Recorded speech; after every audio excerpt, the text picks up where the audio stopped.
Cricket का आलमी मेला world cup 2023 की सूरत में इन दिनों भारत में जारी है और आज मेज़बान भारत ने दिफाई चैंपियन इंग्लैंड के खिलाफ खेला गया मैच 100 रन से लखनऊ में जीता और भारत अब तकरीबन इस टूर्नामेंट के सेमीफाइनल के लिए क्वालिफाई कर गया है क्योंकि भारत के 6 मैचों में 12 पॉइंट्स हैं।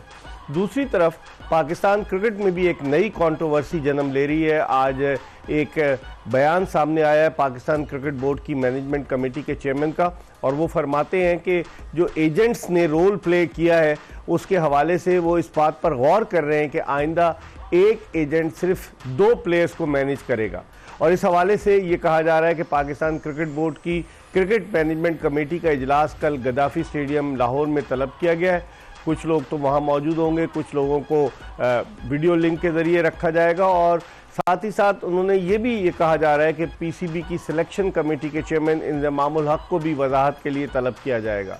पाकिस्तान का मंगल को मैच है कैलकाटा में बांग्लादेश के खिलाफ और ये जो खिचड़ी पक रही है पाकिस्तान क्रिकेट में और ज़का अशरफ साहब ये फरमाते हैं कि क्या हुआ हमारी कारकर्दगी को, क्योंकि पाकिस्तानी टीम इंग्लैंड जो दिफाई चैंपियन है वो तो पॉइंट्स टेबल में हमसे पीछे। अब उनको बताएं कि 10 टीमों में इंग्लैंड सिर्फ 10वें नंबर पर है और ये अगर कारकर्दगी पाकिस्तान की जो 6ठे नंबर पर है, अगर आप इससे मुतमईन है तो फिर पाकिस्तान क्रिकेट का अल्लाह ही हाफिज है। इन तमाम मामलात पर ज़रूर बात करेंगे और गुफ्तगू के लिए हमारे साथ मौजूद हैं पाकिस्तानी क्रिकेट टीम के साबिक कप्तान, साबिक चीफ सेलेक्टर आमिर सुहेल और उनके साथ मौजूद हैं पाकिस्तान के साबिक टेस्ट फास्ट बॉलर मोहम्मद समी। और आज के मैच के हवाले से पहले हम शुरू करते हैं, फिर पाकिस्तान क्रिकेट के उमूर पर आएंगे। आमिर, जिस तरह की एक्स्ट्राऑर्डिनरी परफॉर्मेंस भारतीय बॉलर्स की जानिब से, 4 विकेटें शामी की, 3 विकेट जो है वो जसप्रीत बुमराह की और आप देखें 36 विकेटें 6 मैचों में फास्ट बॉलर्स ने हासिल की हैं इंडिया के। मज़ा आया फास्ट बॉलिंग देखने का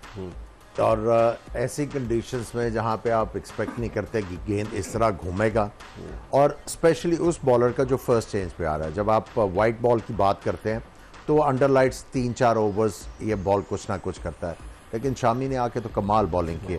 ओवर द विकेट भी उतना ही एक्यूरेट जितने राउंड द विकेट एक्यूरेट। और जिस तरह उन्होंने सेटअप करके, जो समी कहते रहते हैं कि सेटअप करना है बैट्समैन को आउट करने के लिए, बाहर निकालते रहे, बाहर निकालते रहे, बाहर निकालते रहे, बैट्समैन फ्रस्ट्रेट हुआ और जहां पे वो रूम दे के मारने लगा गेंद अंदर ले आए।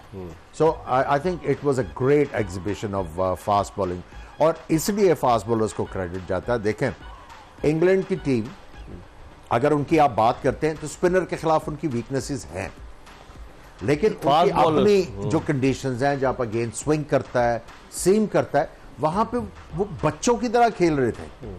उनको समझ नहीं आ रही थी कि हम लोग करें क्या। तो I think it was incredible to watch these 3 bowlers operate. Shami, जिस तरह से शामी को पहले 4 मैचेस में नहीं खिलाया इंडिया ने और फिर उसके बाद इन्हें पुणे में खिलाया गया अगेंस्ट बांग्लादेश, वहाँ उन्होंने 5 विकेटें ली और ये दूसरा मैच यहाँ उन्होंने 4 खिलाड़ियों को आउट किया। टोटल इनकी वर्ल्ड कप में 40 विकेटें हो चुकी। इस वर्ल्ड कप से पहले उनकी वर्ल्ड कप मुकाबलों में 31 विकेटें थी। तो उस लिहाज से अगर देखा जाए तो शमी ने अपने जो सिलेक्टर्स हैं टूर सिलेक्शन कमेटी, उनको ये पैगाम दिया है कि आपने शार्दुल ठाकुर को उन पर जो प्रेफरेंस दी थी वो गलत थी। जी हाँ, बिल्कुल। जिस तरह की परफॉर्मेंस की है शमी ने, आते ही आप देखें कि ऑन टारगेट था, ना सिर्फ अच्छी लाइन पे की है, लेंथ भी आप अगर देखें तो बहुत ज़बरदस्त लेंथ पे की है। जी हाँ, बिल्कुल। तो ये कि आप अगर देखें थ्रू आउट द डे आज आपको सिर्फ 10 से 12 बाउंड्रीज लगी हैं, जिनमें कुछ चौके और 2 छक्के भी हैं। तो बिल्कुल टोटली आउट क्लास बॉलिंग की है। बताएं जो इन्होंने जिस तरीके से गेंद को अंदर लेकर आए, ड्राइव मुश्किल हो रही है लेकिन ड्राइव लग नहीं रही। इधर लाइन भी ज़बरदस्त है, लेंथ भी ज़बरदस्त है, फिर उसी में रहते हुए फिर अपना स्विंग और सीम इन्होंने यूज़ किया है। और जिस तरह की विकेट थी इंग्लैंड बैट्समैनों ने थोड़े से गलत शॉट भी खेले, लेकिन थ्रू आउट डिसिप्लिन से बॉल कर रहे हैं और जितनी एक्यूरेट बॉलिंग कर रहे हैं। ना सिर्फ शमी, अगर आप नए बॉल से देखें बुमराह ने भी, आप देखें विकेट स्लो था लेकिन उनका बॉल यहाँ तक कैरी हुआ है, दोनों तरफ सीम हुआ है।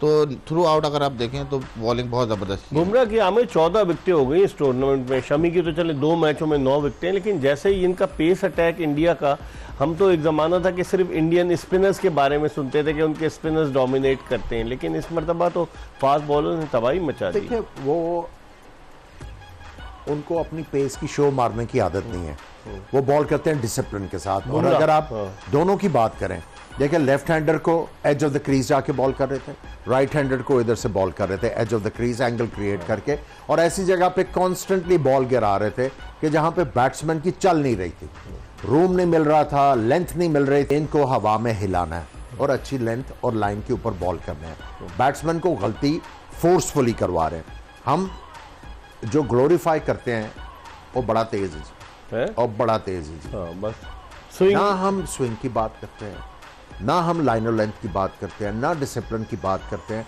वो हमारे से किधर चले गया। और फास्ट बॉलिंग जो थी वो पाकिस्तान का एक विरसा था जिसको कह सकते हैं आप। अब वो वाला स्टैंडर्ड ही नहीं रहा आपका, जस्ट बिकॉज कि हम लोग जो हैं वो कितना तेज गेंद करते हैं। सही, इसी चक्कर में हम बोल रहे हैं। कितनी ठीक है। तेज बाउंसर किया है। करो बाउंसर लेकिन एक्यूरेट करो। ठीक। लेकिन आई मीन हमें जो अच्छी चीजें हैं जिनकी सीखनी उनको चाहिए। अप्रिशिएट करना हाँ, चाहिए सीखनी और भी चाहिए। उनसे सीखना चाहिए। सही। पहले वो सीखते थे। समी, जिस तरह से आज हालांकि 229 रन, लोग कह रहे थे कोई इतना बड़ा टारगेट नहीं है, लेकिन बिल्कुल आउट क्लास कर दिया इंग्लैंड ने। 30 रन पर जब दोनों ओपनर्स खेल रहे थे तो कोई आउट नहीं था। वहीं से इंग्लिश टीम का डिबैकल शुरू हुआ। या बिल्कुल वहीं से हुआ। अगर आप स्टार्ट से ही लें तो नया बॉल इतना एक्यूरेट करें। देखें जहां 1-2 विकेट गिरी थी वहां आप अंदाज़ा लगाएं कि इन्होंने आते ही कोई 10-15 डॉट बॉल्स किए, प्रेशर बिल्डअप किया है पूरा। फिर जाके देखें बेन स्टोक की वो विकेट मिली है आपको। तो ये कि एक इस तरह बिल्डअप करते हैं अपने डोमेस्टिक कोचों की, लोकल कोचों की। तो ये फॉरेन कोच आए तो हमारी बॉलिंग में क्या इनपुट आया इनका? ना कोई प्लान नजर आया, ना कोई जिस तरह से आए थे, ना कोई उनमें अब दिख रहा है कि वो बेहतरी की तरफ जा रहे हैं। स्पिनर अभी तक वो उसी तरह है, आउट ऑफ फॉर्म है। तो हमें नहीं फर्क पड़ा। अच्छा, अगर जिस चीज का मजा आया आज, देखिए ये पिच इस तरह की थी जहां पे स्पिनर्स को काफी कुछ परचेज थी। बिल्कुल। और फास्ट बॉलर्स को पता था नए गेंद के ऊपर आके इंग्लिश बैटर्स जो हैं वो थोड़े से जल्दी रन्स बनाने की कोशिश करेंगे ताकि जो प्रेशर उनसे ऑफ हो और स्पिनर्स के खिलाफ आराम आराम से खेल के वो ओवर द लाइन चले जाए। और फास्ट बॉलर्स इस चीज के अवेयर थे कि ये हमारे पे आके फोर्सफुल अटैक करने की कोशिश करेंगे, शॉट्स खेलेंगे। उन्होंने कोई रूम नहीं दी, कोई लेंथ नहीं दी और ऊपर से उन्होंने मैच जो है वो पैक कर दिया था। स्पिनर्स की आपने बात की, आमिर, आदिल रशीद ने बड़ी अच्छी बॉलिंग की। 10 ओवर में 35-37 रन दिए, उसने बड़ा खींच के रखा। तो हम यही समझ रहे थे कि इंडियन स्पिनर्स डोमिनेट करेंगे, लेकिन ये उल्टा हो गया, फास्ट बॉलर्स ने डोमिनेट किया। देखें इंडियन स्पिनर्स ने आके बड़ी अच्छी बॉलिंग की, हाँ, लेकिन फास्ट बॉलर कर गए ना काम। उनको पता था हमारे ऊपर अटैक होना, दे वर रेडी फॉर इट। लेकिन आदिल ने बहुत अच्छी बॉल की, लेकिन मैं समझता हूं कि जॉस बटलर की कैप्टनसी कोई इतनी ज्यादा आउटस्टैंडिंग नहीं थी इस मैच में। आप देखें कि लियम लिविंगस्टन की हमने बात की, ये डेंजरस हो सकते हैं। उनसे बॉलिंग नहीं, पहला ओवर किया मेडन और एक आधी विकेट वहां पे अर्ली मिल जाती है, जो स्लिप मारी है तो काम खत्म हो गया था। उन्होंने जब स्लिप मारी तो इन्होंने रियलाइज किया कि लियम को अगर हमने बॉल करने दिए तो ये खतरनाक है। उन्होंने एक चांस लेके स्वीप मारी, विकेट छोड़ के कट मारी, उनको चेंज करवा दिया। लेकिन अगर स्लिप रखी होती, मैं समझता हूं कि कैच हो जाता तो इंग्लैंड के लिए बहुत कुछ डिफरेंट होता। क्योंकि रोहित शर्मा के समी 87 रन वो बड़ा मेन उस विकेट पर एक फर्क साबित हुए,